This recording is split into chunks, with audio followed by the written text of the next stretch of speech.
How you doing, people? Welcome to Loud and Proud Orlando. It's October the 10th, 8:42 p.m. Thank you so much for being live with us.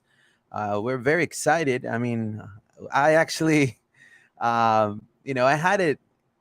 I kind of, I didn't call it, but I mean, no soccer player goes to a game to lose, right? I mean, no player that just straps a pair of boots and just goes to play says, today, guys, I woke up, I have a protein shake, I ran a lap, and I'm gonna lose today. No one wakes up like that. So mentally wise, I wasn't really. I was expecting a tough game because Columbus was a tough opponent. It is a tough opponent. Is one of the first 10 teams in the MLS, for crying out loud, right? A dynamic team. Etienne, great player. Diaz, great player. Celarayan, great player. Kevin Molino, right? Right there, OCSC legend. So, it was going to be a tough game for Orlando. I First half for Orlando was lackluster. I mean, that's the word that I could use. Uh, Orlando didn't do any harm to Columbus. Columbus actually tried to become more active, attacking Orlando's flanks, either side, trying to get behind Kyle Smith, get behind Ruan, try to find an open gap. Celarayan was throwing crosses up and down. And we had Pedro Galese, we had the back line that delivered. And then in the second half, you saw a change of attitude. And that's, I think, what, it's kudos to Oscar, his staff. Also, the subs that came in, made a huge impact. And I want to say this, both of our wingers, Ivan Angulo and Facundo Torres, are in a different level right now. I mean, they're being playmakers. They're making a difference. I'm surprised for Ivan Angulo, and I think that's a great thing for the front office because he's a low risk, high reward player that right now is definitely delivering. But Orlando still has a scoring problem, I think. Orlando still it doesn't have that nine. Orlando lost Nani, they lost Daryl Dike, they lost Chris Mueller. We still need that finisher, right? But all I'm going to say is this: you can be and think completely different than we do. And I'll give the mic to Dave in just a moment. But we are all from the city beautiful. We'll love Orlando, and we want the best for the city. And Orlando was able to clinch playoffs, and they shut up a lot of people. And we have a new section in the show because of this. It's called What the Facebook. And we're going to go and talk about that because I saw people that actually didn't want to go to playoffs. And to me, I'm just like, what? What? Like, like Lil Jon, what? Like I wasn't, I didn't know what was going on, and honestly, I was fathom, uh, again, were these people rooting for Columbus? I mean, what do they want? Real Madrid? Like what do they want? FC Barcelona? They want Arsenal? They want Chelsea? I don't understand. But anyways, we're gonna talk about the game. We're gonna talk also about Montreal. What's next? And this and more. And then we have Dave with us. Dave, how you doing, my friend? Doing great. I don't have to ask the question. How was? I hope everybody had a great weekend because this is a rhetorical question at this point. Fantastic. So before we move on, obviously there's a person missing. So our good friend Paola and her husband Alec. And Alec, I've been practicing your last name. It's not every Villeneuve. day. It's not every day that you meet a Puerto Rican with a French last name. Villeneuve. Villeneuve. Okay, Villeneuve. And you're probably wondering, that sounds easy, David. You should see the spelling. Ooh. So our good friend Paola and Alec got married this past Friday.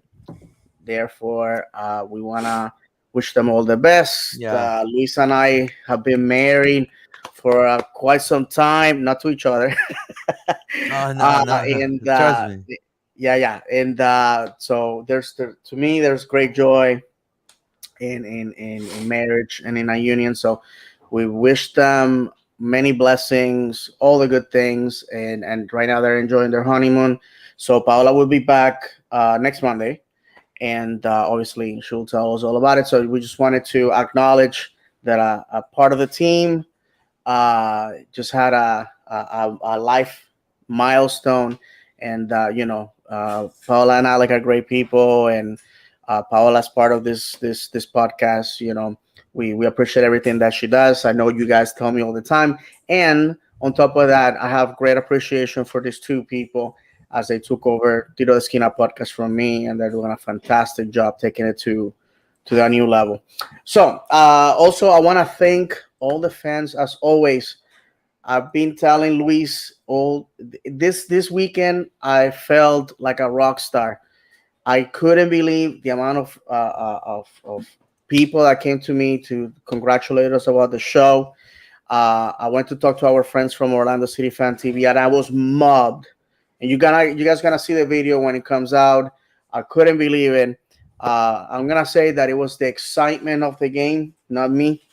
But you guys, those people like walking by with no intention of stopping, saw me and came over to say hello. So thank you very much for that. So with that, all that said, I also have to say I had a great time, Luis. I had a great time before we go deep into the analysis, but I had a great time at the game. I sat with our friend Cleon from Orlando Lions. Then, um, I told him, I said, Cleon, I need to sit with somebody because I don't have high hopes, and if we're gonna go, I wanna do it with friends, and Yeah.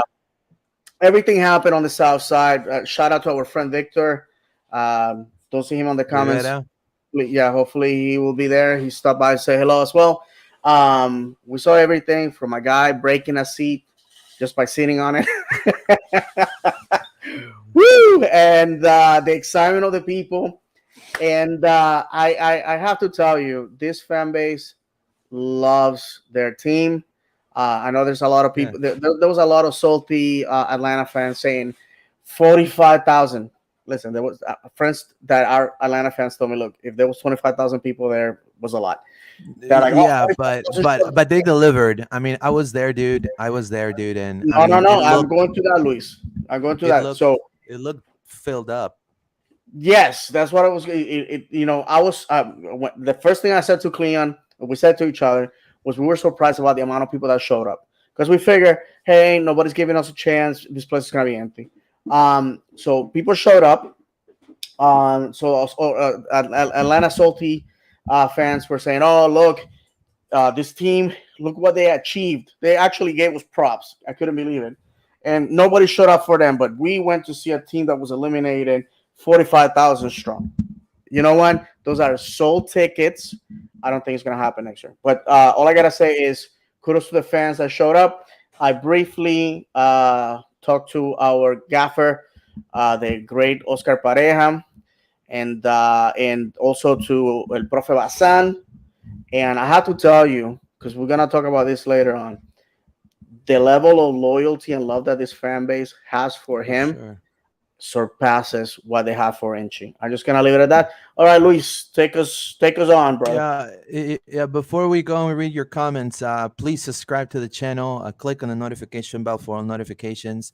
Like the video. We're on Twitter live right now, Facebook, Instagram, and YouTube as Loud and Proud Orlando. Also, make sure that you are checking us out on our website, loudandproudorlando.com. We have a lot of articles, and we're going to be covering also next season too. We're trying to look for some people that are journalists or they want to cover the team. We're looking for you. DM us if you're interested for sure, to cover this wonderful club. And to go into detail, I want to give you guys our we have a poll right now on the YouTube side. If you're on YouTube, I'm gonna go ahead and put it up right here. Hold on. Can Orlando? Oh, hold on. There you go. There you go. Can Orlando City win against Montreal? Yes or no? It's very simple. Just answer the question. We'll read the results at the end of the show, right? And also, I want to thank people that are listening to us on our audio form. If you're listening to this right now, thank you so much for your support. Make sure that you're also, if you want to check us out, make sure that you're checking out our YouTube channel. We're under Louder and Proud Orlando. So thank you so much. But let's dive in. Let's read some comments here. Nijay Thompson says, "Well in, lads. Can't believe it needed to come to that, but I'm glad we did it." That's right. I agree with Nijay. Pog Pogainen, it says, Pato come back. As of I'm right not now, my sure. friends, as of He's injured. He's injured. he's injured. As of right now, um, there's no indication that he's gonna be re-signed. His contract expires in December. He went back to Brazil. He's being active on social media, posting things. He doesn't show any interaction with the club aside from the guys taking a picture with his jersey on the first game that he missed, and some mentions during the Open Cup ceremony. There's nothing right now. Um, if I'm a betting man, I say we have seen the last of Pato in purple. Yeah, yeah, I believe so too. Unfortunately, I think if we have aspirations to, win the big one, which we're going to talk about what Oscar Pareja said. It's on our Twitter, Loud and Proud Orlando. He said, why not us, right? Why not Orlando? If we've been to three playoffs, we have a good team, and why not us, right? Why not us? We're used to. Facundo Torres said it also in the post press conference. We're used to playing this type of tournament. Why not us, right? So, if we believe in that, I believe we need to also look into making the team um, stronger where it needs to be. And I think um, the attack is going to be important, right? We need somebody to score, and we can just depend on Facundo's you know being a beast, and Angulo trying to find a cross for somebody to just or Urso trying to to do a shot, right? We need a striker. We need somebody that scores. So let's see what the front office can deliver in the offseason. But we'll go from there. Ahmed Salim, it says the refs, on the other hand, they need to go back to school. I completely agree. It was a disgrace, and we'll talk about that also. And again, I don't know who's going to be refing the World Cup of 2026. These people cannot even come close to the World Cup. It'll be a disgrace. It'll make America look bad. It'll make the United States look like garbage.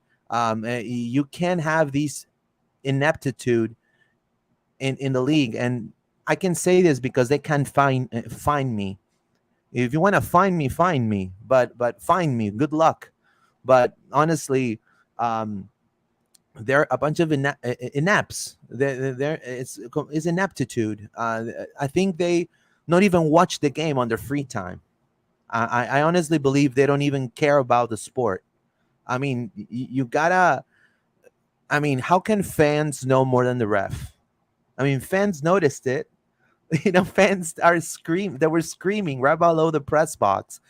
Hey, we're on 10 men, 10 men. Like, wake up, 10 men. And the dude was just like oblivious.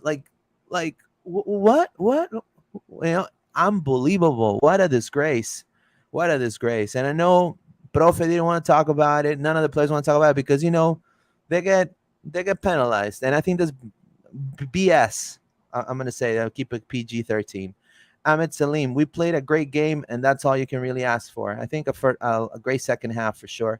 Joshua Tall, great comeback and win. Joshua Tall, that video was awesome. Thank you so much. So, all right. So, first and foremost, I want to thank 181 Creative, our pal George Raymond for the pictures. Clearly, a better second half. I guess you beat Dave a better second half. For you, what worked? I mean, honestly, I mean, was it Benji what worked? What sparked the change of Orlando, the turnaround? What are your I got thoughts? I gotta tell you this, my friend. So I sat with. By the way, if you wanna get my whole picture and view and all that, I have it up already in Spanish and English on my vlog, The Legendary David, on YouTube. So go check it out. I sat with our good friend Cleon, and that first half was painful. We felt that um, Pedro kept us in. He had a very important save Yeah, that should have been the first goal. The second goal happened well because Columbus is a very well drilled team, has a lot of talent, and I respect them as adversaries because I can't come to you and say, "Oh, that's just a trash team. They got lucky." Columbus, very, very, very unlucky not to make playoffs. And I gotta be very honest with that. I took it upon myself to go on the official account and tell their fans, "Hey, listen, you have nothing to be embarrassed about because those players gave everything they had." But excuse me, like I always tell you guys, that football is a pound of talent and an ounce of luck. It just wasn't there in the cards for them. The goal came in, and we sort of told each other, well, that's it, you know. And at that point, because the other scenario was if Cincinnati lost and we had a tie, then we were in alongside with Columbus. But at that point, FC Cincinnati found their scoring boots, and they were like 3-0 at the time, and I think it was like the 20th minute, and we were just like, okay, we're just gonna sit here, enjoy our time with our friends for one last time before 2023. Then people started screaming because I was on the south side, by the way, guys. People started screaming, Benji, Benji, Benji, and people put in Benji, because Kara unfortunately wasn't doing it for us. And the moment that I can say that it will be cinched in my memory is when somebody screamed out, Benji, come in and save us. This is how desperate people were of his gameplay, his attitude. The man is just create as a troublemaker for opposing defenses. So he comes in, and surprise, surprise, the goals started coming in. And be honest with you, he earned a very important penalty for us. A shame that that goal didn't go in. The pride of Apopka, Florida. If this is it for him, he's leaving this club in a blaze of glory. Because sometimes, my friends, we forget that Benji's from here. He's one of us, and he played. We always say, "Oh, that guy played like born and raised here." Benji doesn't have to say that. Benji was yeah, born and raised in Orlando. Went to Orange County Public Schools. Benji was there with his family. He's a small business owner here in our community, and what he did, to be honest with you, was save our behinds. And last, before I give the microphone to Luis, um, Facundo Torres. Facundo Torres, it's worth every penny we paid for him. This young man, 22 years old, with the weight of the world on his shoulders, uh, nails that PK, even though the goalkeeper guessed correctly, it went in. And one little fun thing, which you can see in the vlog, when Mauricio grabbed the ball and he was walking to the spot, we were like, "No, give it to Facu, give it to Facu," because with all the respect to our beloved captain, he's a really bad penalty taker. And anyhow, Facundo scored. We held on. Pedro had one last save for us that was critical a minute before the whistle was blown, and here we are. yeah. I'm actually trying to look for the for the stats real quick. I think I just found them. All right. So I totally agree. I think what worked here was, um, the players in attack uh, pretty much woke up and they had to be like, okay, it's either do or die, my friend. We have the first half, we gave it to them because they pretty much did. I mean, Mauricio turned over the ball many times, I will say, forcing Arthur and Lucas Elarayan and also Cucho to go on the transition. And then they were using Diaz and Etienne, which you see on the Columbus side, trying to get behind Kyle and Ruan. I'm gonna say João Moutinho was very vocal throughout the whole game. I think we discovered a new leadership quality in him when it came to handling the back line. I've seen that from Antonio Carlos. I've seen that from Robin plenty of times, but never saw it from Joao. And I think he delivered. He was making sure that Kyle was in his spot, making sure that he's coming back when Orlando was going into the attack, as well as he was communicating a lot with Rodrigo. So that truly worked in the second half because they became more cohesive and they started playing very compact at that point. Another thing that worked was, Junior ended up playing on the 10 in the second half, and then Mauricio was subbed out, for Wheeler Cartagena. And I think that playing Junior right there, it kind of freed up. And I think Columbus was also, they had tired legs, completely tired legs, and the center backs just started allowing, you know, balls to seep in my opinion.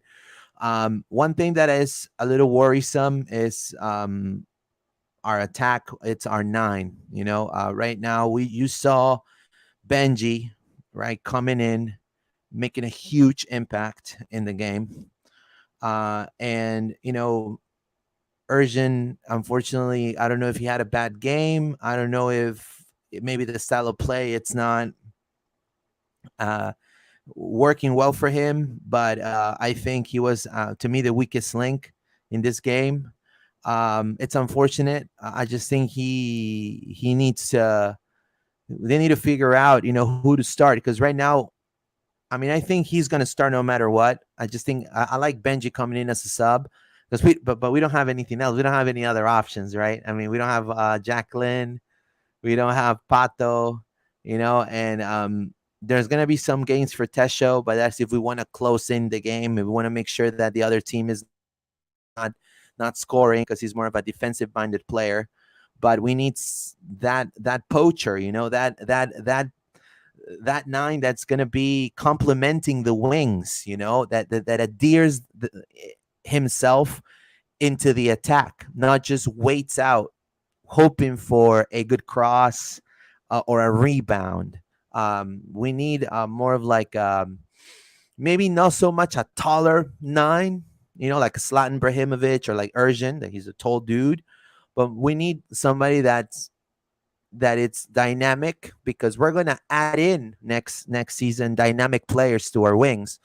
So Ivan Angulo, in my opinion, he deserves to stay next season. Personally, if I'm Orlando City, I will sign him right now for the rest of the 2023 season. I think he'll be a great change of pace player and make a huge impact when we needed him. But the starter, he is what Vanderwater was supposed to be. Right, exactly. But the starter is Gaston Gonzalez. And I'm actually met Tonga in the elevator after the game. He was going to the locker room, and I was talking. He's watched the show. His mom too.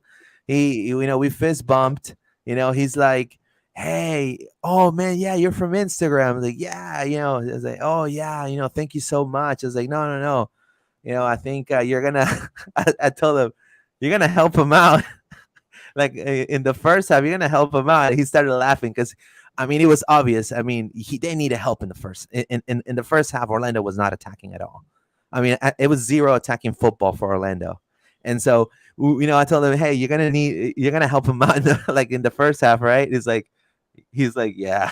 No, He's no, like, you know, I gotta tell you, our wings are gonna look beautiful next season with oh, him and Facundo, dude. It's gonna be understatement, my friend. Understatement. I think one of the things that a lot of people will agree with, certainly my companions on Sunday, is that Ivan Angulo has a silky touch with that ball.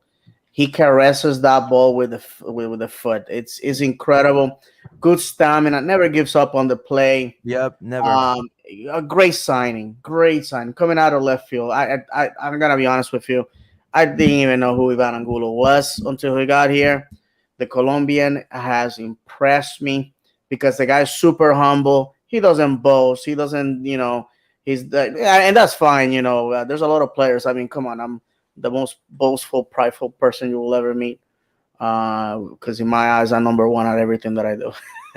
But the fact is that the guy just goes out there and just gets the job done. And I am glad that he was out there. He's also taking a lot of pressure away from Facundo, giving him Yeah, the for sure. freedom, giving the freedom to move centrally, where I think Facundo is deadly because we have seen those cannons from top of the box several times. And I have to commend Joao Moutinho playing center back out of position. I heard that he played that position in college, but it obviously not what he's used to. Kyle Smith, Right. right-footed player as left back, was impressive to me.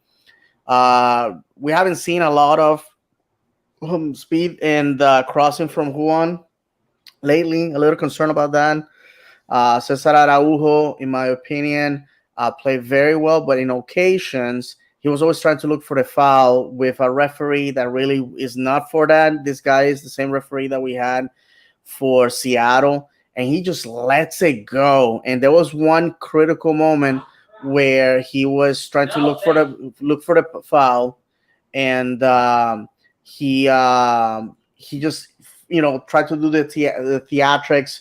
Meanwhile, Columbus takes the ball and almost scores on the other side, and that's the only flaw that I saw on his game.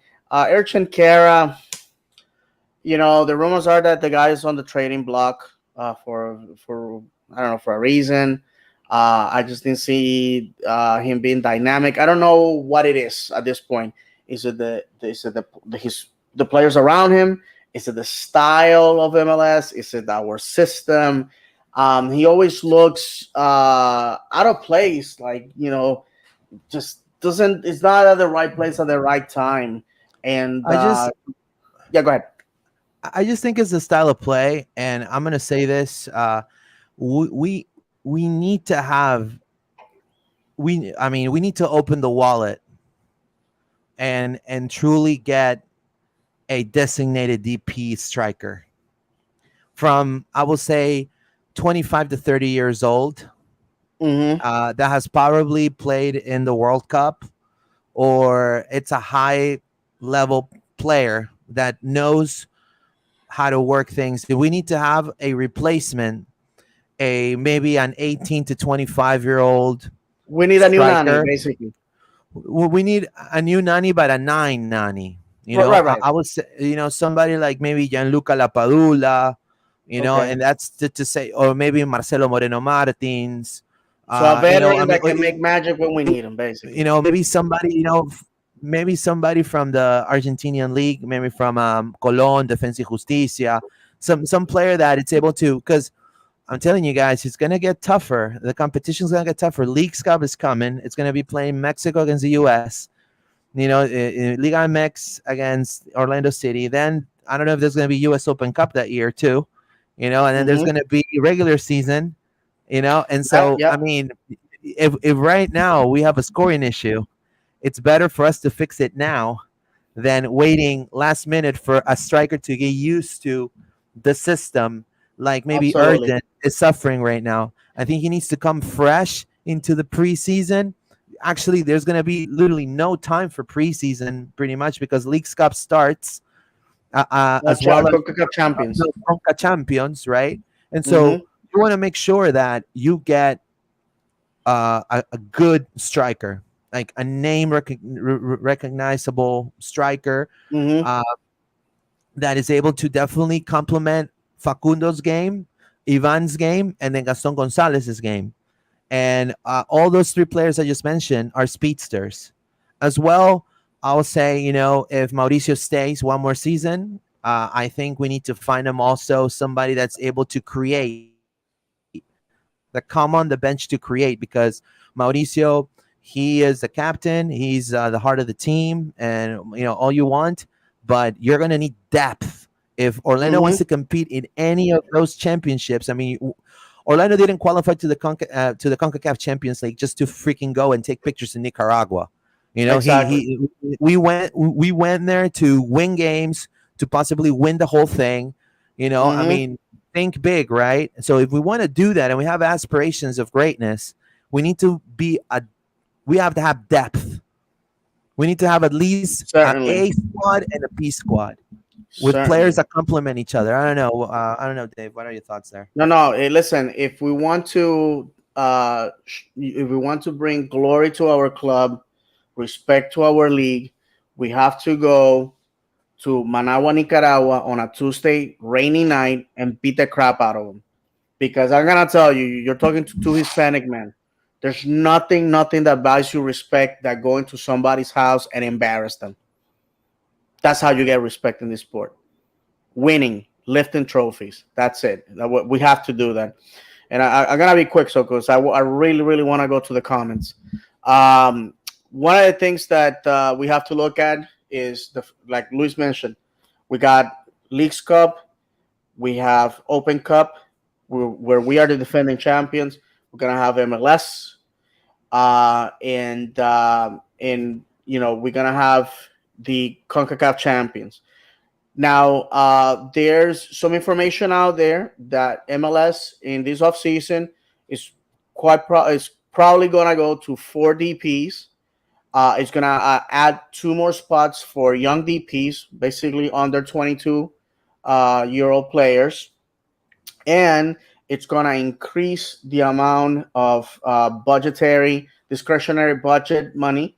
And For us, you should know this, as champions of the United States, we are getting $300,000 on top of our regular budget as reward for winning the tournament.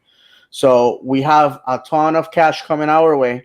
Plus, half of our squad is out of contract, including our manager.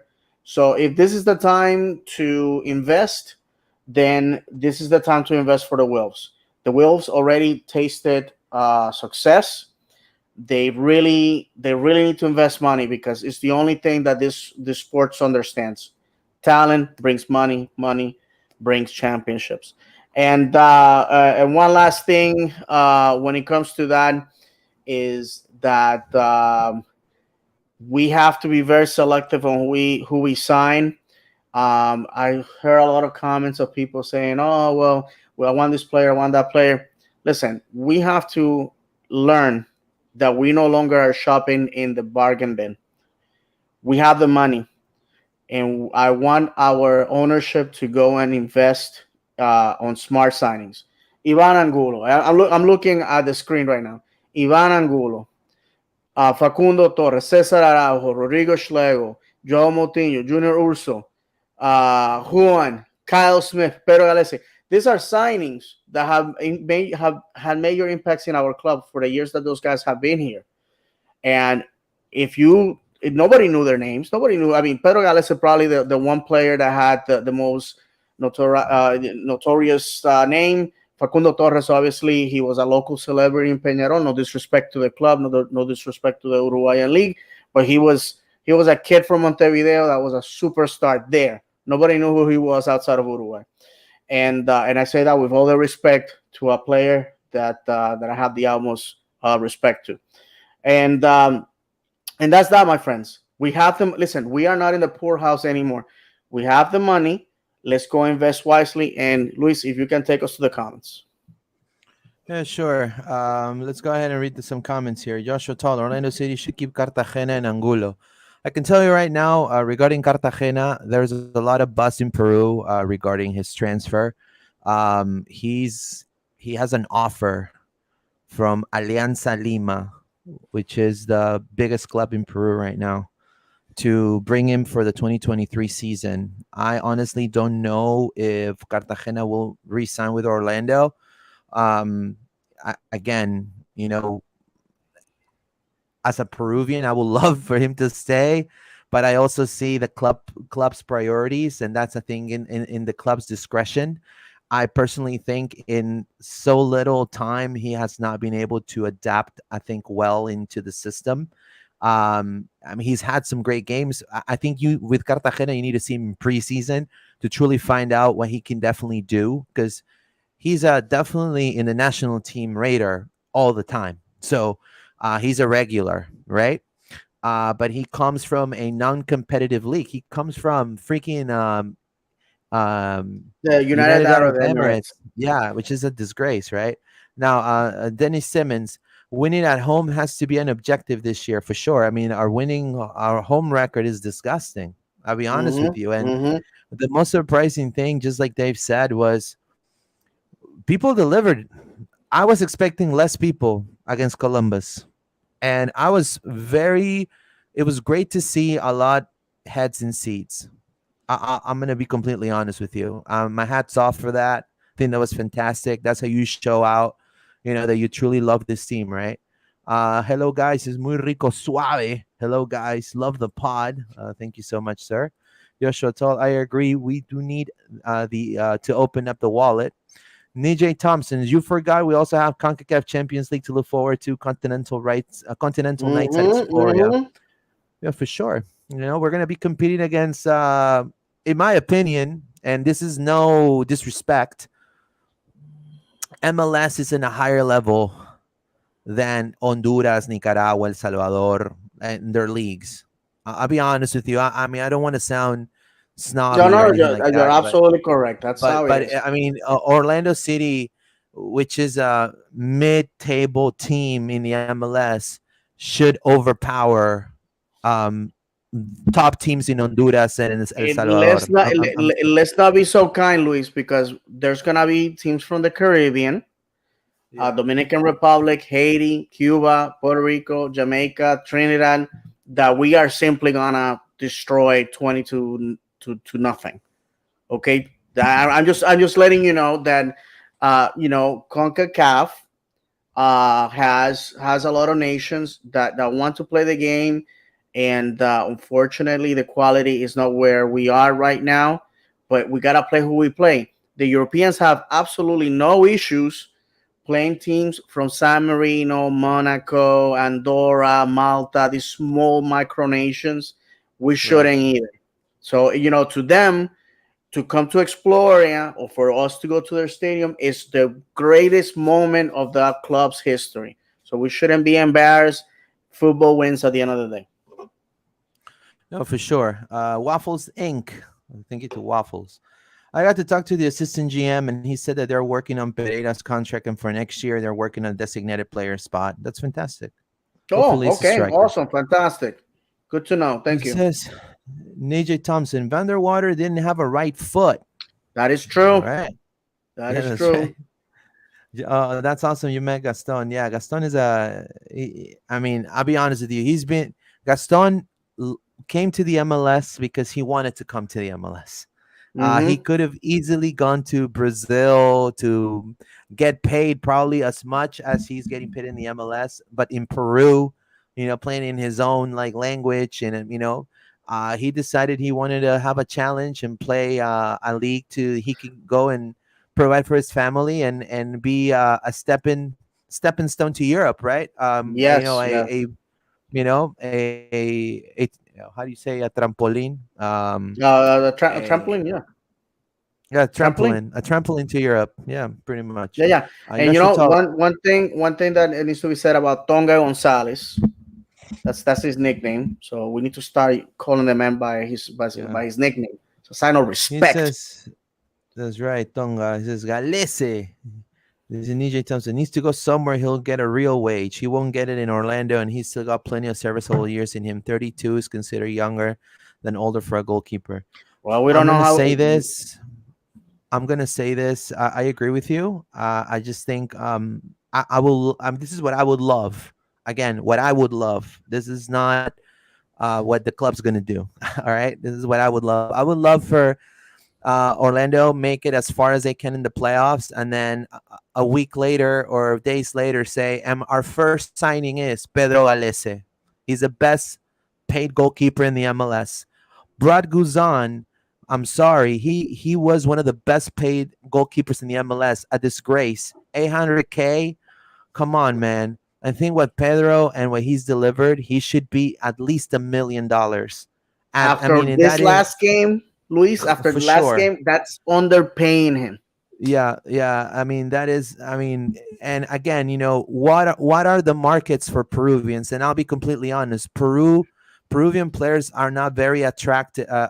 Europe is not attracted to Peruvian players because the older generation, they're long retired. Jefferson Farfan is no longer in Schalke 04. He's gone from Bundesliga. Claudio Pizarro, he's retired. There's really no good examples of Peruvian players abroad in Europe. Therefore, I see it very difficult for Pedro to go to Europe. He has everything to go to Europe. I just don't see him going to Europe. The leagues I see Pedro maybe going for the money would be Saudi Arabia, UAE, Qatar, right? And honestly, if he wants to keep that level of play that he has now with Orlando, because he mimics it in the national team, and Peru has now the how do you say a must. They have to qualify for 2026. It's a must after the bust that they did for Qatar against Australia. They were a complete bust. Um, they have to qualify now. They have an obligation. He can go to a league that is subpar, even though he's gonna get paid. Like Lil Wayne got money, and it, make it rain. But he's gonna decrease his performance, just like Cartagena. Cartagena was a captain in Argentina, in the Argentinian league, top level in South America. He went for the money to those countries, and I'm sorry that I'm going to say this, but you're not going to hear from any other Peruvian journalist. He decreased his playability because of those leagues, because they're underwhelming leagues. The level is not there. Like USL to me is a higher level than UAE. USL, and I'm just being really nice right now. And Luis, I've been to Uh, the UAE 4 times when I was in the Navy. I've been to Dubai. It was late 90s. It's not what it is right now. But I have to tell you that I agree with Luis. The Middle East. And I'm gonna say this. I'm not gonna be biased. I'm gonna tell you how it is. In the Middle East, the best league is the Israeli league. Okay, it's hands down, pays the most amount of money, has the biggest stars. Israel is in UEFA, and you may ask yourself, why is an Asian country there? Well, political reasons. Some people in Asia won't play them, so they have to go where they want. They're wanted. So the fact is, that's the fact, my friends. And all these leagues in these Arab countries, they pay well. You know why they pay well? Because they have to lure talent to go there. They have to lure talent to go there. Now, one of the things that I find underwhelming is that when players like Facundo Torres, like Tonga Gonzalez come to MLS, everybody in their country, oh my God, he just ruined his career. But if Facundo Torres would have signed second division in San Marino or first division in Albania, people will be like, oh, he's in Europe. He's doing great. We have to get this mentality that Europe is great because it's Europe. Mauricio Pereira spent 10 years in Russia. Have you ever heard of Mauricio Pereira? No. I'm sorry. No, you didn't. Because it's a league, by the way, a league where right now FIFA has banned them from making any transfers, any sales. Just so you know, the league right now is completely shut down. And the fact of the matter is that a lot of players are unemployed right now for that reason. So, my friends, the fact of the matter is we're a great league, and just like Luis said, is yeah, they're gonna pay you money over there. Great, go. I've been to the Arabian Peninsula, and I gotta tell you, it's a depressing place. There's no trees, just sand, hot all the time, restrictive. If you're a Westerner, you can't just do whatever you want there. It's a different culture, and if as a foreigner, you basically live a life separated from the main society because they don't want to mingle with you. So, and if you're married and you have daughters and you move there, especially to Saudi Arabia or Kuwait or Oman, which are the most uh, conservative countries, if you will, you're gonna have to deal with the fact that your wife can't drive by herself, that your daughters can't just go by themselves somewhere. They gotta be escorted by a male relative. Those are the things that happen in those places. And if we have learned anything, when Nani went to Turkey, he almost got divorced. His wife did not want to go there. She didn't like the country. And that's the reason why he returns back to Portugal and comes to Orlando City. So the quality of life of players, we always said in this podcast, inside that jersey, there's a human being. We Right. have seen the good things that living in Orlando has done for Pedro Galese. In my opinion, Orlando City needs to pay a player that week in, week out convinces me that we're lucky to have him. If he's let go, I'm gonna be honest with you. I think another MLS team is gonna snatch him because For sure. I just don't see Pedro Galese going to Saudi Arabia, my friends. I don't. As a matter of fact, I had a conversation on Instagram with our good friend Stefano Pino. Stefano Pino, after he left Orlando City, he played in Vietnam and then he went to Saudi Arabia. And he said that that the money's not worth it. The money's not worth it. The environment, the sand, the desert, the culture, it's just not worth it. So with that said, I think Orlando City needs to do what it needs to happen to keep Pedro Galese here. I'm gonna be honest with you. I just don't see anybody out there that can substitute this man.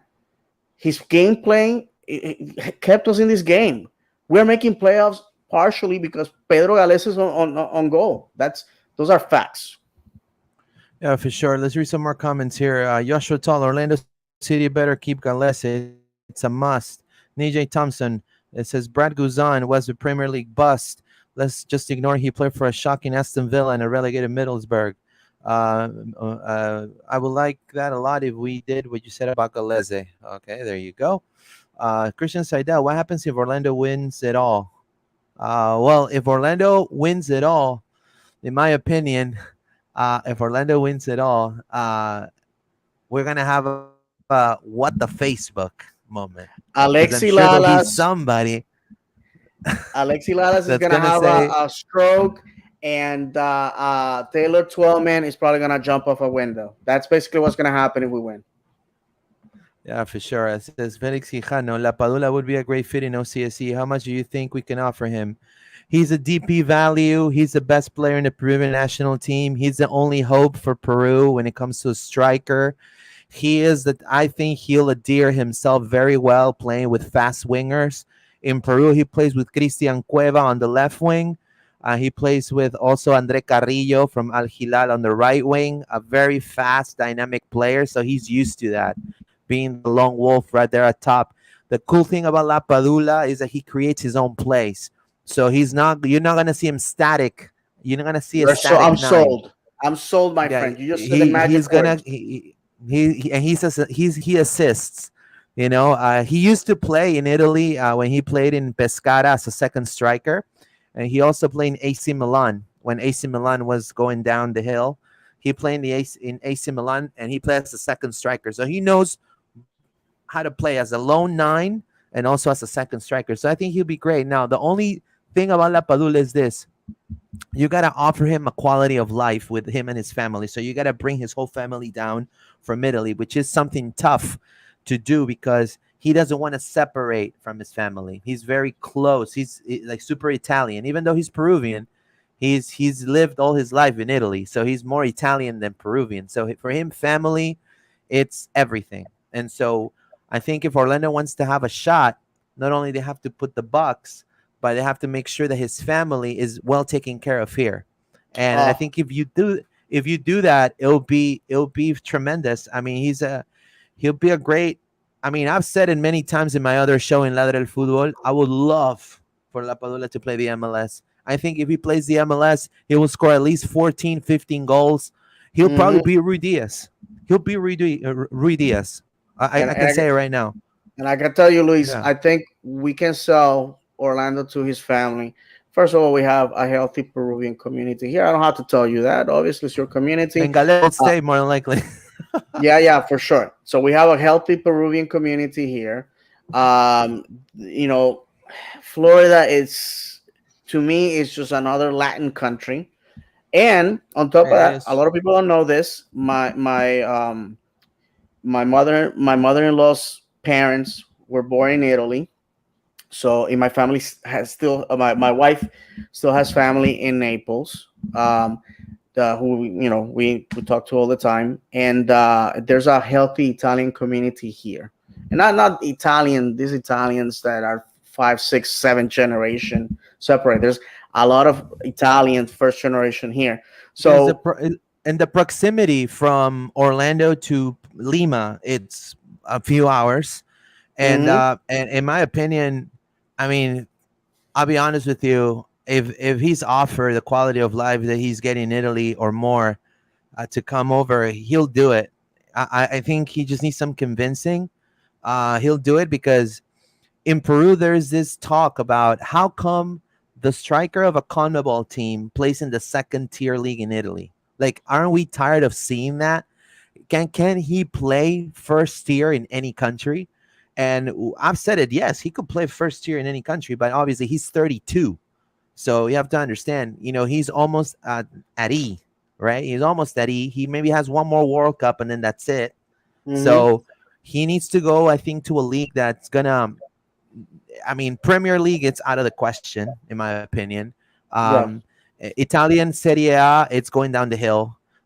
maybe Except championship at that League One. championship at best. But I mean, that's what I'm saying. MLS, he's in the perfect age for MLS. 32, a striker that's 32, that plays CONMEBOL, that is the best player in a CONMEBOL team that may go to the World Cup in 2026. Why not?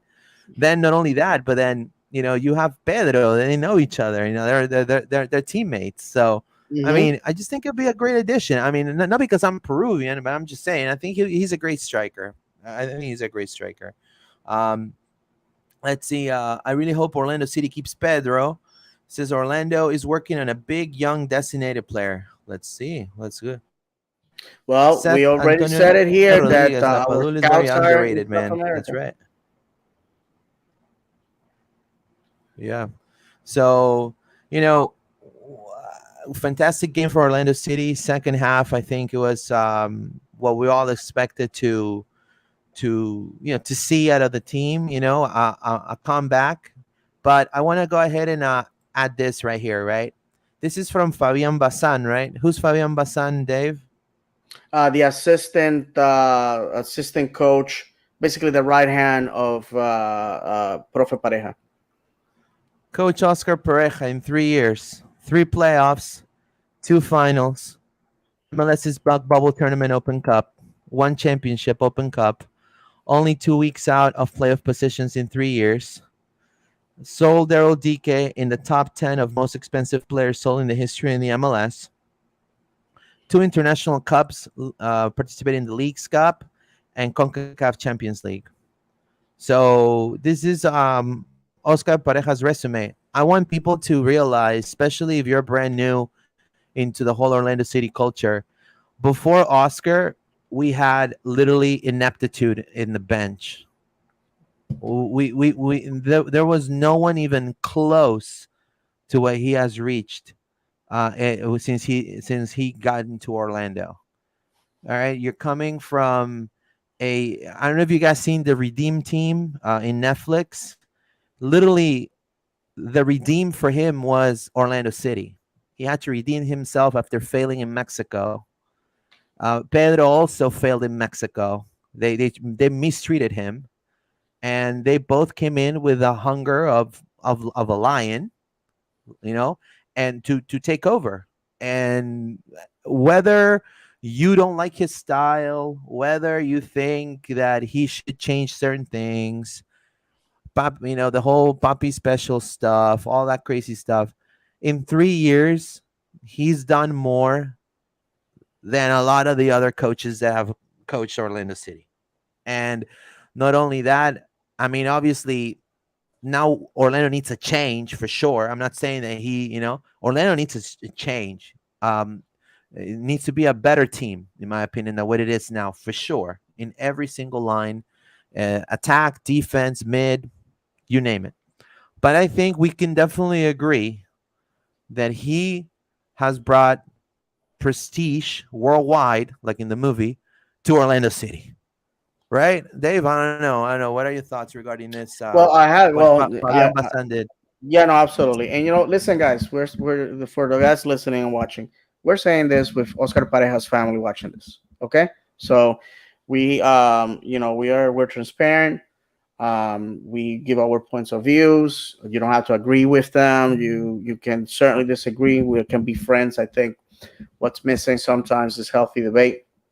So what I'm about to say is it's documented on our past shows. I felt when we went on that skit right before the famous meeting that Mauricio Pereira called in, I said, well, I think maybe it's time to look somewhere else. All right, let's look somewhere else because maybe Oscar Pareja's not doing it.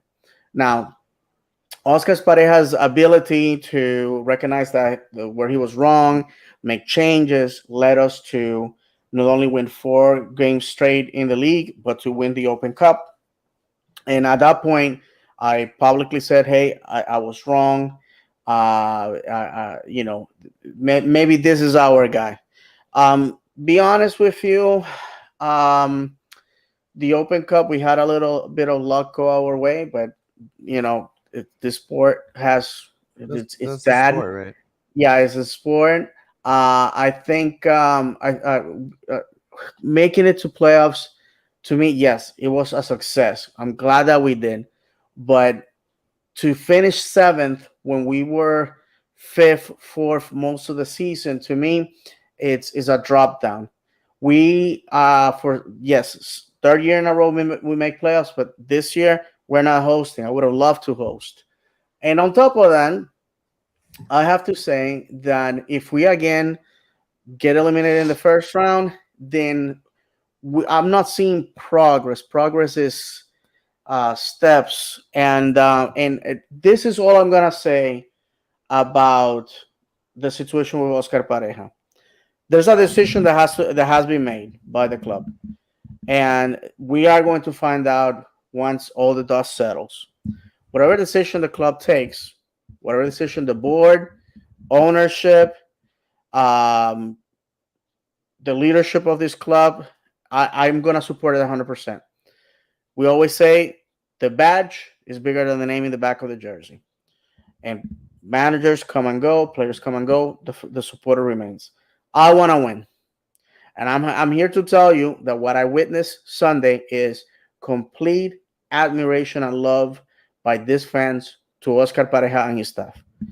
The Bazan brothers, Coach Balbuena, and obviously Oscar Pareja. And Oscar Pareja, the person, is a very lovable individual, very knowledgeable, very respectful, and he has my utmost respect and admiration. If the people that sign the checks see that we're in a plateau, this is the best we can do. Squeeze by in the playoffs and win a tournament here and there, but now make the big one because let's be honest, my friends, in this country, winning MLS is the achievement. It's what gives you the star. It's what calls you champion. You are Open Cup champion. You are CC. Listen, right now, our friends at the Seattle Sounders are champions of CONCACAF for the first time in the history Of the of whole our league. region. The The whole region. region. And Yeah. people don't give two craps about it. All they talk about is they missed the playoffs. Of course they did.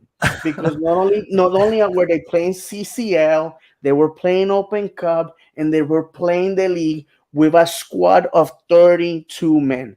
What the hell do you expect when you're playing? They're playing against Mexican teams with 60 men on the roster. Basically, they have enough men to play the regular season, enough men to play the tournament. This is why they have Yeah. always beaten us time and time and time and time again, because they have the flexibility. We are going to butt kicking contest with one leg. That's what has happened. And I conclude with this. So if again, if they feel, and I'm saying this, if we are going to let go Oscar Pareja, our friends in Columbus already fired Caleb Porter, a man that 2 years ago gave them an MLS Cup. 2 years ago, and he got fired because he missed Please don't playoffs give twice me in a row. Caleb Porter in Orlando. Don't give me Caleb Porter, please. No, no, no. Please, I don't want anybody that's in MLS right now. And I Please. have to tell you No. this: if we let go Oscar Pareja, I want a manager, the best manager that money can buy. I just want a rock star. I do, because if we're gonna let go of a guy with the respect, the potential that Oscar Pareja has, we have to do it for a Pep Guardiola type player, manager. Not exactly, but a name like that. And I can assure you, my friends, that sometimes just winning, just doing a good report in the league is not enough. I have given you time and time and time again the examples of my Israeli team that had a great manager. They just make second, third on the table for 10 years. That was not enough. They fired a manager, Champions League.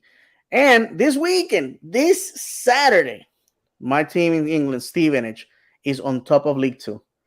A manager they brought in with 7 games left, basically facing relegation. And if you've been watching Welcome to Wrexham, you know the disaster that it is to be in the National League. My manager at Stevenage, Steve Evans, out of 25 games, 17 have been wins. Right now, the only team in England that is flawless at home, all wins, is little Stevenage in League Two out of all 92 teams in the EPL and EFL. So, with that said, my friends, facts is that sometimes you gotta pull the band-aid and do what is right. Whatever happens, Oscar Pareja is a legend in this club.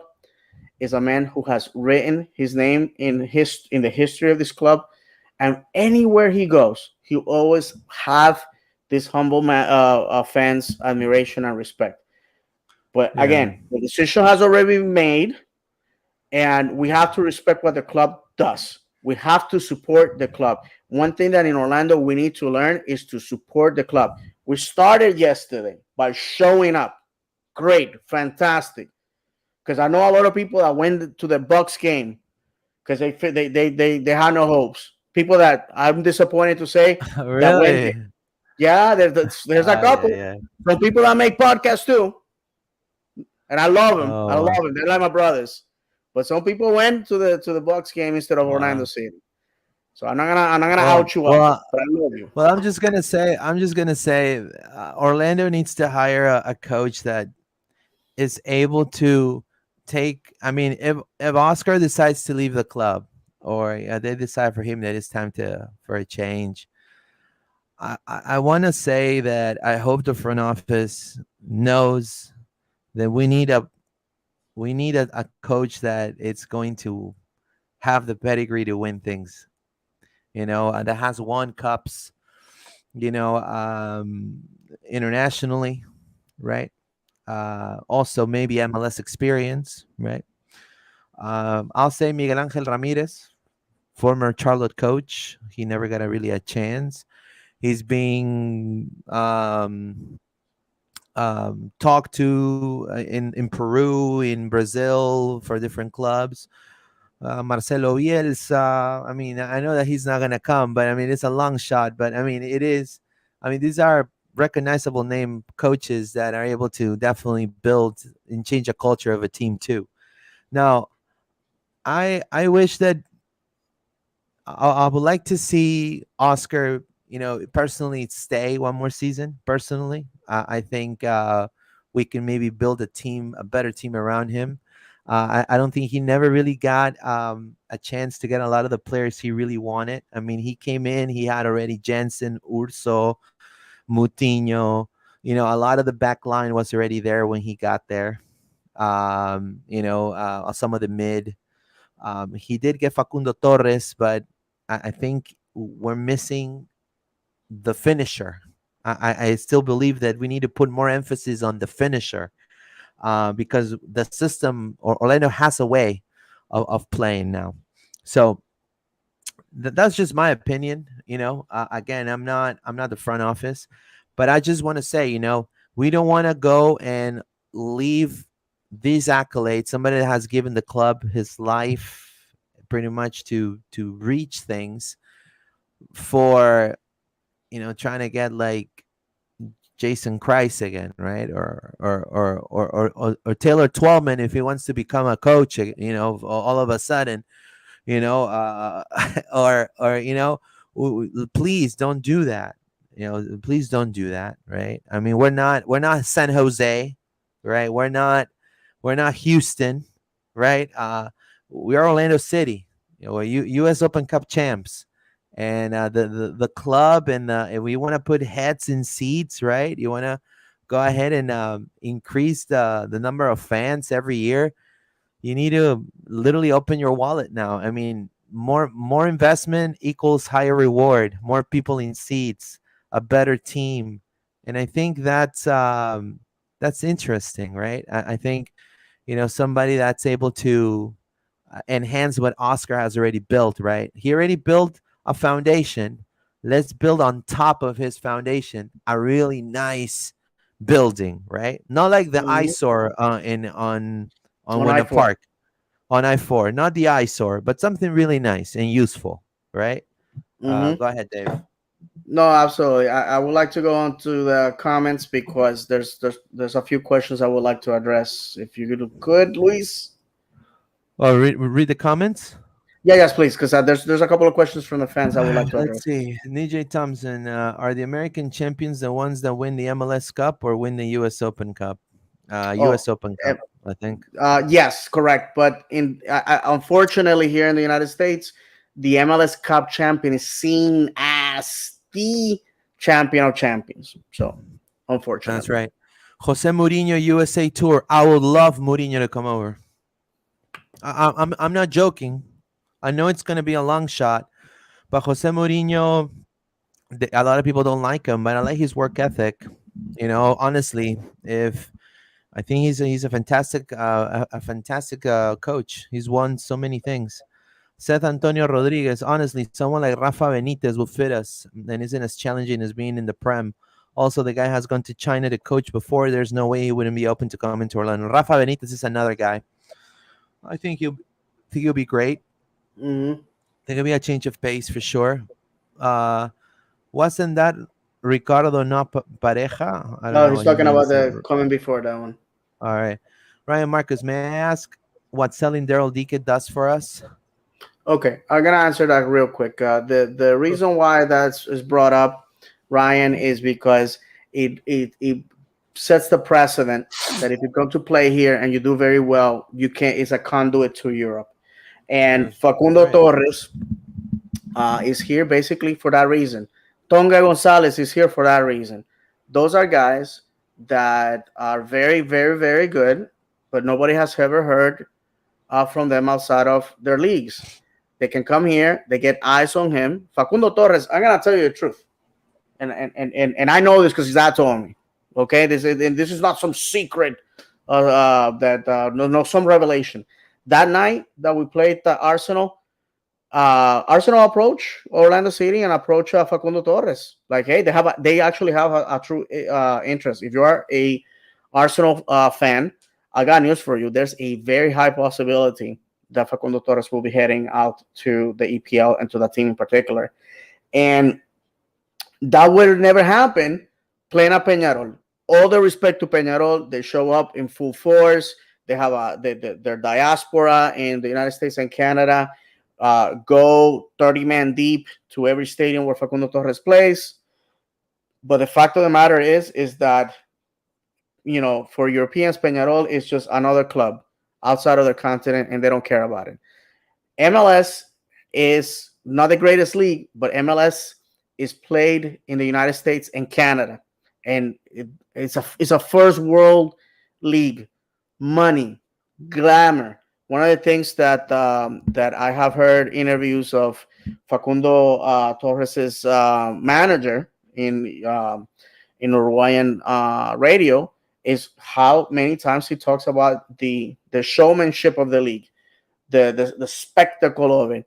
They're super impressed. And I'm not saying this, my friends. Listen, I'm born and raised in Puerto Rico. Okay, I come from nothing, so please do not take this as disrespect. But the fact is that in our countries in Latin America, the facilities are not the best. They're not the best. And if you don't believe me, you should have seen some of the video when Luis Suarez went to play in the Uruguayan First Division, and the place looked like a rec center in the ghetto. I'm sorry, that's what it looked like. So those are facts. So selling players to Europe, it's an incentive for these young men and women. I'm sorry, these young men, because obviously NWSL, I don't know, it's a different animal. But for these young men to come to the United States, make some money, get paid in dollars on time, and we already have exploited that here about the economic situations that is happening in South America, primarily right now, and that's the reason. So Ryan, I hope I was able to answer your question there. All right. Banjo, Columbus fired their coach. It says here, Joshua Tall, do you think the decision for Pareja will affect Pedro's decision to stay or no? Of course, it's going to affect the decision for a lot of players. I mean, a lot of players that are close to him that are probably not wanting to continue, because sometimes the coaches, they create such culture that they want to take some players with them, right? I mean, again, I don't know if that's going to influence Pedro, because what influences Pedro, in my opinion, I mean, again, I don't know him in a personal level, but what I can tell because of his playability in the national team is what motivates him is be the best keeper for my country. That motivates him tremendously. Second is his family. Where his family wants to stay, he stays. So I think Pareja could come as a third option there for sure, because he's very attached. I mean, you have to understand, Pedro revalued his career thanks to Orlando City too. Or Pedro came as failing from Mexico, went to Alianza Lima. He had to come back to Peru Tabloid because fodder as well. right, had to come back to Peru to play the Peruvian league again. People called him a failure there because the press there is horrible. And then he comes to Orlando City, literally bottom of the totem pole, right? No one knew who he was. No one knew what kind of level of player he was. Everybody was saying, why a Peruvian keeper? Why not Grini? Why not this? Why not that? And he is right now one of the best players, in my opinion, in the East. I think top keeper in the East, in my opinion. So, he's thankful about that opportunity too, because thanks to him having such great seasons with Orlando and having that exposure, it enhances playability in the national team. So Peru has a great debt also to Orlando City, the country, because without him playing in Orlando, God knows what it would have ended up for Pedro Galese in Peru. He would have been playing in a crappy team for like He 50 would have been fans, divorced. Let's be right? honest. So so Seth Antonio Rodriguez, Zidane to Orlando City, let's go. Oh yeah.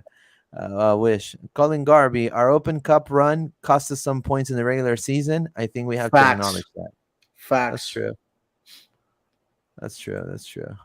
Ryan Marcus, definitely agree with that. That take, David. Nacional training facility actually rivals of Peñarol. I Hmm. do think that players like Laren and DK and soon to be Faku impacts people's views on the MLS. It sure does. Yeah, for sure. I don't think Peru would want him starting if he was riding bench a Prem team. No, I don't. I'll be honest with you, Ryan. I don't think Pedro is. I mean, this is gonna sound bad, but I mean, of course, who wouldn't want to see him in the Premier League, right? But be honest with you, the reality as a journalist, I have to be completely unbiased. I don't see him in the Premier League. He's a great keeper, but he's not. In my opinion, I think he's past that. I mean, he can go to championship and go from there and see what happens. But I mean, I don't see him in the Premier League. I mean, they're gonna bench him. You know, they like tall, big. You know, like the New England keeper. They want tall, big dudes, right? Like Mendy from Chelsea. You know, Hmm. and Pedro, he's a fantastic keeper, but he's more like Well, Keylor Navas type, also, in the my opinion. situation, a Peruvian passport makes it really difficult to play in leagues like that because, let's be honest, your nationality has a lot to say when it comes to where you can go. And just to give you a little peek behind the curtain, when we had Mohamed El Munir here, who was coming from a quote unquote enemy state, Libya, it was very difficult to get him what is it, a visa for him to come here.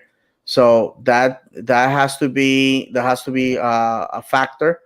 And now, and the Premiership has as a goal to promote from the EFL. The English player gets or the British player gets priority there. So they're not gonna give a spot to a foreigner. I mean, you have to be super, super, super, super good, but as well, in order to get the permit to work there is very difficult. And I just don't, a 32-year-old, to be honest with you, I think it's past it's time for a league like that. Yeah, for sure. All right, so let's go ahead and go to see how Orlando is going to be lining up against Montreal, right? I mean, I think now let's talk about Montreal. We have Montreal next. It's going to be on Sunday, right, Dave? Sunday at what time you said? 8 p.m. 8 p.m. Uh, It's gonna be on ESPN. right, Estad El Um, Puto, right? That's what it's called. yes. No, no, this is good. It's Estad El Puto, right? No, no, Saputo. Ah, Saputo. Saputo. Yeah, I had to do a I double thought, take, guy. I had to I do a thought, double take when you I said that. thought, I thought it's. Go I ahead. gotta tell you, the this is gonna be what I consider a grudge match.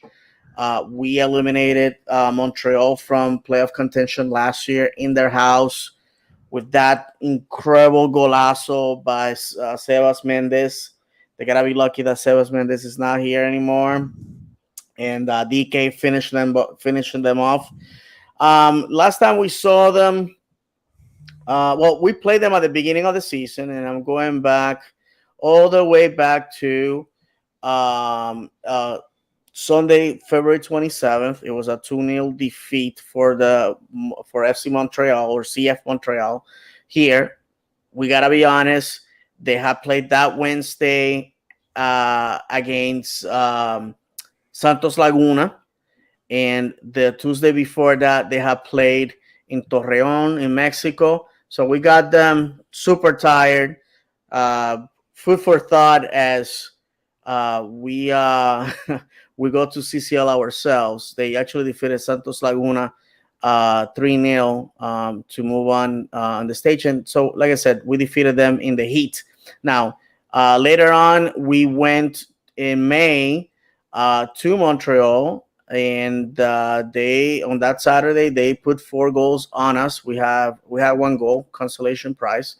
So Montreal, basically a perennial second place all season.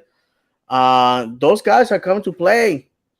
Anybody that thinking that we are going to walk in there and get the 3 points, they are not Santa Claus. They're coming. They are coming to give us what we deserve. That's what I heard on the press. The French Canadians won blood, my friends, and it's gonna be a challenging game. It's gonna be super cold. Okay, it's gonna be very cold. Probably. MLS. Go ahead. No, go ahead, man. Go ahead. No, Finish. I was gonna finish saying that it's gonna be the coldest temperature Orlando City will play in this season. Just so you guys know. So it's gonna be you're gonna have defense all against you. The weather is not gonna be kind, and on top of that, you're playing away. So in a must win game. So we're against a very very good team. So we again our road to MLS Cup is we're gonna have to slay some dragons on the way there. Go ahead, Luis. Orlando needs to play with a lot of personality. Orlando, it's the better city than Montreal. I'm so sorry, French Canada. Um, I'll be honest with you, French Canada doesn't really. And I mean, really, French Canada, dude. I mean, French Canada. Toronto, okay, Drake, you have Drake, you have Rush, right? Rush, right? Legendary band. French Canada, dude. Yeah, you're gonna impose your language at me? Come on, man. You Celine know, Dion. That's the bigger Celine claim for me. Dion. I mean, come on, dude. I mean, there you go. All I'm saying is, the MLS pundits want Montreal to win. They don't want Orlando to win. And I think, just like Urso said in the post press conference, the players know that no one talks about them, and they gotta win things for pundits to talk about Orlando. Right now, pundits want Montreal to win, and they're cheering for Montreal. All you gotta do is just go to Google and just type Montreal, Montreal Impact. Sorry, Montreal, the club of foot, Montreal, club of foot, Montreal, and then you're gonna see, more news, MLS club playoffs and blah blah blah and blah and blah blah. It is what it is. I think Orlando needs to go there with a knife on his, underneath their lips, ready to battle. I think this is gonna be important for Orlando to dismantle their mid. We need to have our Cesar Araujo on point. We need to have a Junior Urso recuperating that ball. It has to be Mauricio Pereira's best game, and the wings need to work. And another thing, our left backs. That's also a key. We need to have the best game of Ruan coming back, defending, as well as I think Kyle Smith should be a starter, in my opinion. I don't know if I will experiment again. I don't know how. I think Antonio Carlos is back, right? So I think we gain Antonio Carlos, but we've seen also when Antonio Carlos can do when he's desperate, and it's not nice. He did Right. it We need against cool heads. Miami. We need cool heads in this game because everything is going to be against us. The crowd, just like Dave said, and also what people are going to be saying about Orlando. And honestly, what sells better for I don't know, a playoff was somebody, an Orlando team, USA, right? Or French Canada, bro. I mean, you really And want, listen, I and mean, you want French Canada. Come on, man. Montreal has not made playoffs since 2015. Okay, people want to Since talk whatever. Drogba, right? Drogba, right? When Yeah, Drogba yeah, was in the, yeah. If it wasn't for the Didier Drogba, we would have made playoffs. We missed them by 5 points, by the way. And in 2016, they defeated us at home 1-0 result that cost us to miss the playoffs. So and we returned the favor last year. So we have to go and play and win. Play to win the game. That's first of all. But one key thing about what Luis was saying is like nobody's giving us any props. Nobody wants us to win. Now you go see Miami versus New York City that they're playing oh at yeah, City Field. What an fuck. embarrassment, by the way, but for the league. People all of a sudden, oh, Miami's gonna win it all. Miami this, Miami that, because they got Higuain, and I saw a comment about um, uh, that rowdy Low, who's a trash player, and you know Oh, what? I damn it, gave him a low. piece of mind. Yeah, Damian Lowe won. Damian Lowe who conceded one of the stupidest goals Yeah. because Miami's not talking about that. Montreal just took Miami to the back of the woodshed and taught him a lesson. And Mr. Lowe there gave such a stupid goal. The only thing that he's good at is giving up the ball in dangerous areas. But he went on. I know last Wednesday he went on social media and called us Mickey Mouse and all that. Friends, that's the rowdy in him, because when you play for the trashiest teams in Florida and the biggest team in Florida Who schools called us you, that? yeah, my friend, go to his Twitter. Go Oh to his wow. Twitter. Where is it? Damian Lowe. Damian Lowe. Oh, He Damian forgets he's Lowe. a professional player, Oh and well, I mean, he talks like he's he a high school sucks. kid. He sucks.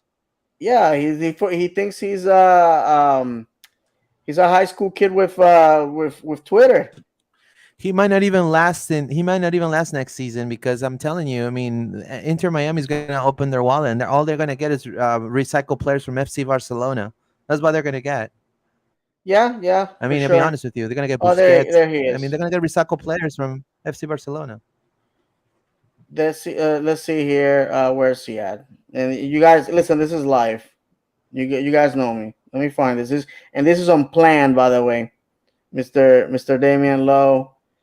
Uh, I mean, I gotta give it up to him. He thinks highly of himself. Somebody needs to show him the videos, and bring him back to reality. Maybe he didn't Oh, like the title of our podcast when when he scored the own goal. It was called yeah, "Get Low." probably he didn't. He probably didn't. Get Oh, low, get talk low, is get low. cheap, Mickey Mouse.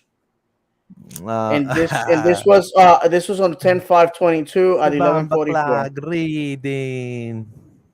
And kudos to my man Chris at DC Fatty, who brought him back to earth with that beautiful video of his disaster goal against Montreal.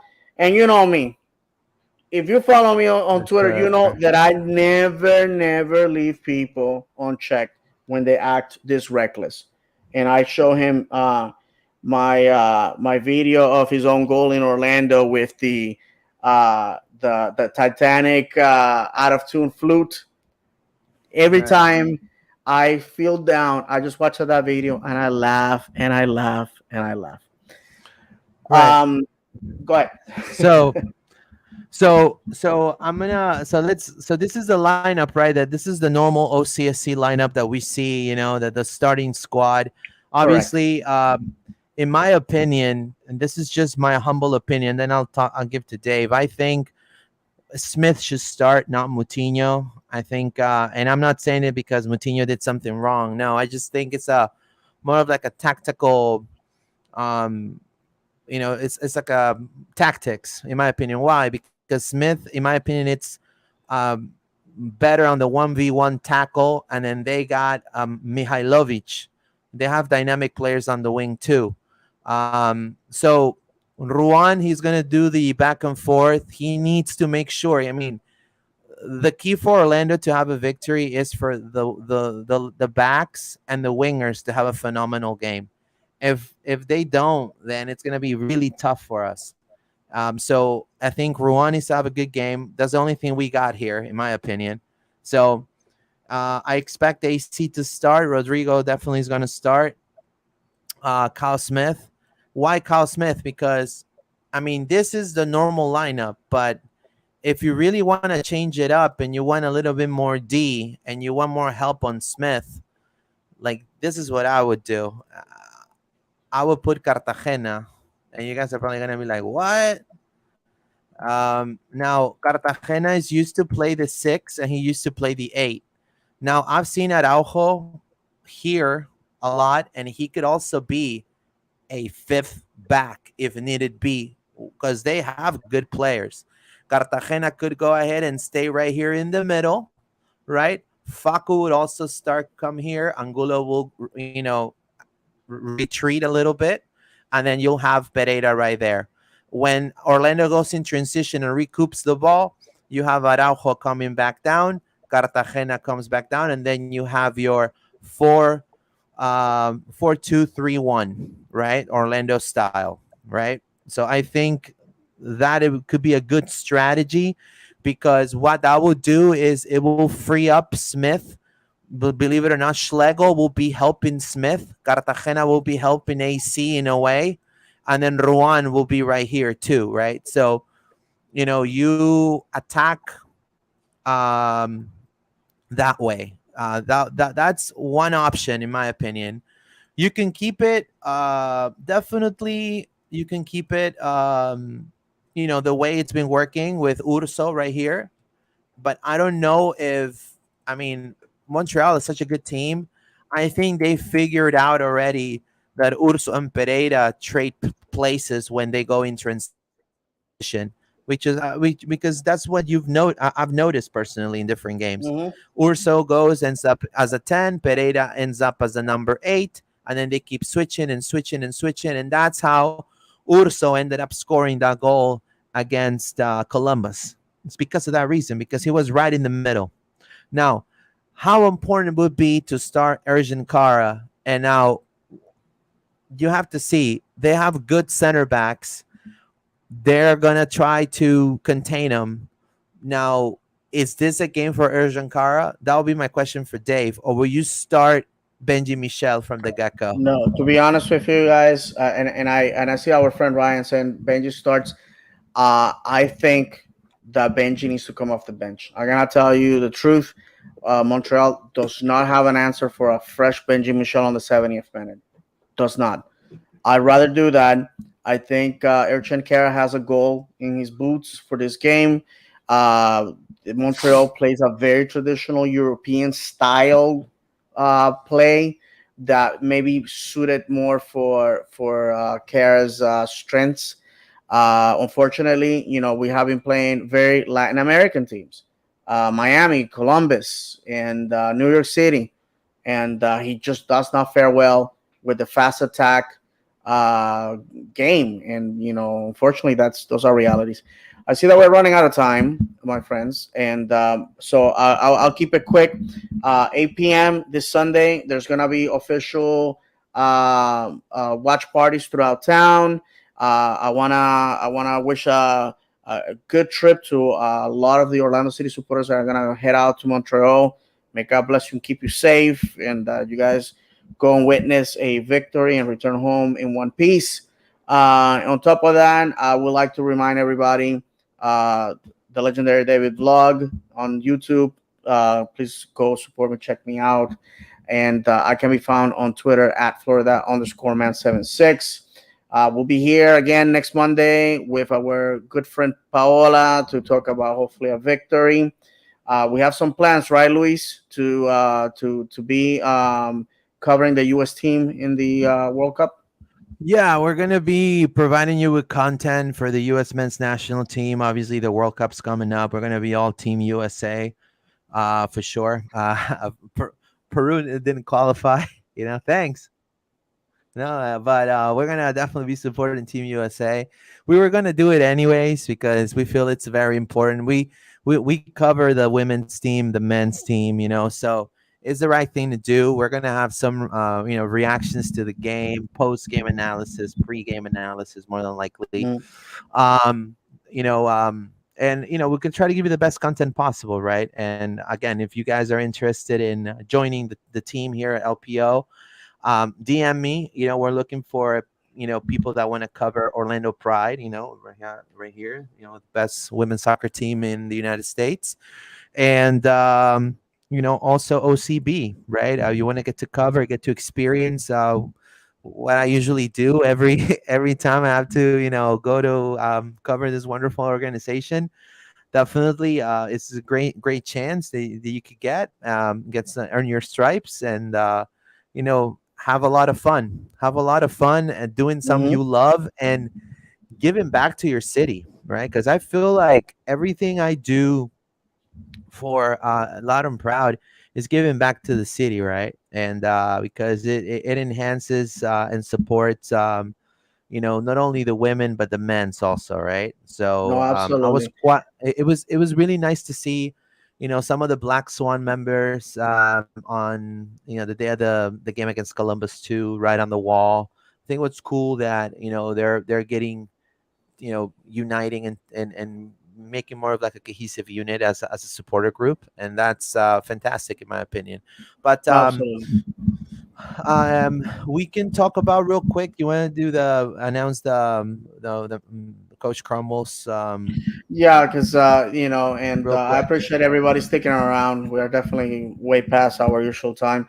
I'll make it quick. The decision has come out that what we all knew, that she has been terminated alongside with her assistant. She had a statement that she made. She disabled the comments on social media. That's super sus, if you ask me.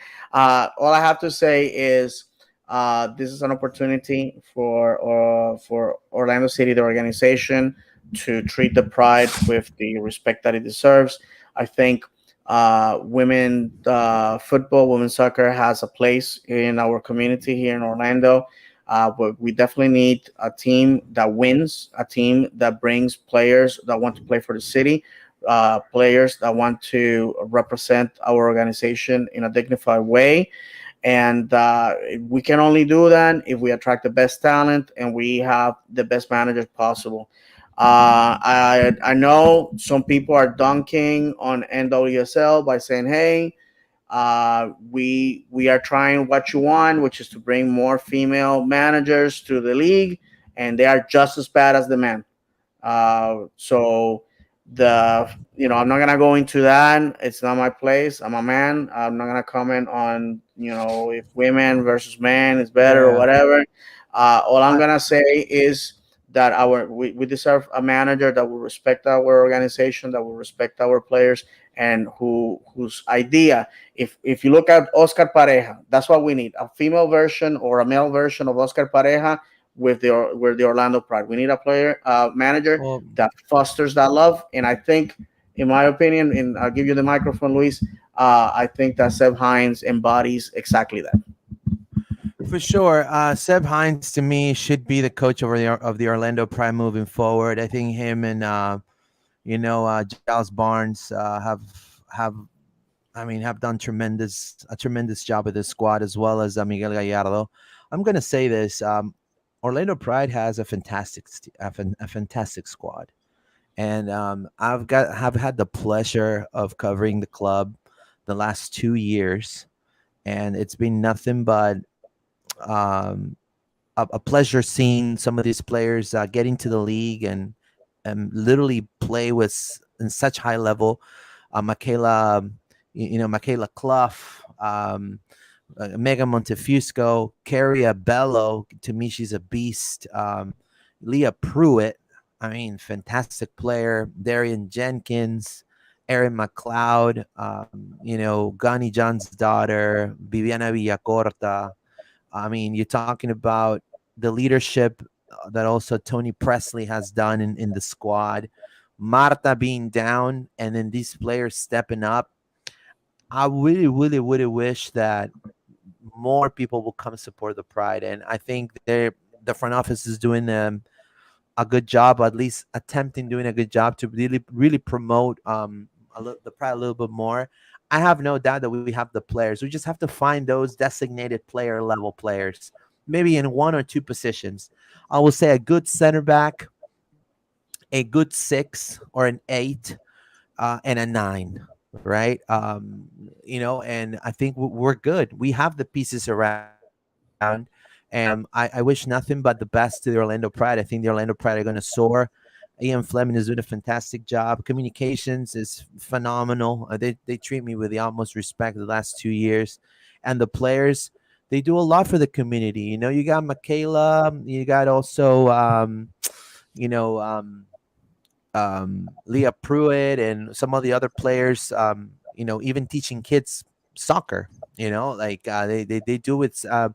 You know, um, with such love and dedication to the city, and that is nothing that you know, nothing to be Yeah, to me, that's fantastic. So I have nothing but hopes for Orlando Prime moving forward.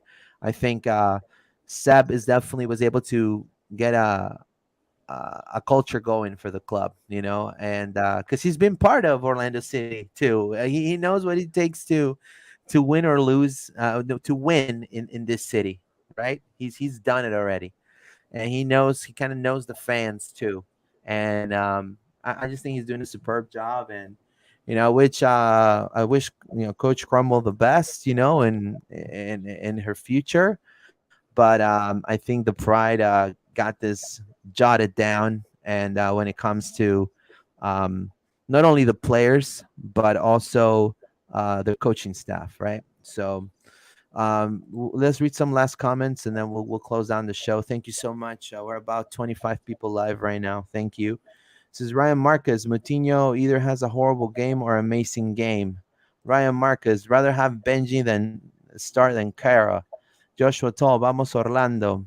All right. Then you have Daniel Phillips, Orlando versus everybody. It Yep. says it was funny when Antonio kept talking back to the ref and Rodrigo had to put his hand over Antonio's mouth. Yeah, that's true. That's true. This is what, 65? LOL. Oh man, Damian Lowe is talking crap on social media again. Need Miami to get clobbered. Let's hope Okay, so. so let's do the what the Facebook before we go. I think let's be the Okay, last. sure. Why not? This is a new section. What the Facebook? Bob Fish has won the what the Facebook today. They don't deserve a PO spot, bro. Another match with an inspired player best. There's no effort, bro. No urgency. No character. 56 comments. Ha ha. Four times. One love. And a lot of likes, believe it or not. Even a Manuela commented and gave her a like. Let's read some of the comments here. Right here. There you go. Comments. Jeffrey Martineau, I agree with you. He loves his pooch, a little pooch right there. Hmm. That was my point. We struggled today, but we won. Most of this group do nothing but list all the people that should be fired, sold, benched, etc. This group is a joke. So many experts. Today's game was not pretty. Too many people standing around and not making runs. Easy to defend, but in the end, they won. To win any playoff games, we need AC back and some better game planning to keep people moving. Looked like both teams played not to lose in the first half, then a little better in the second. Ref was a joke. Very inconsistent. Just my 2 cents. Go City. Good job, Jeff. Good job. It says, let's see, more comments. It says, Wagner dos Santos.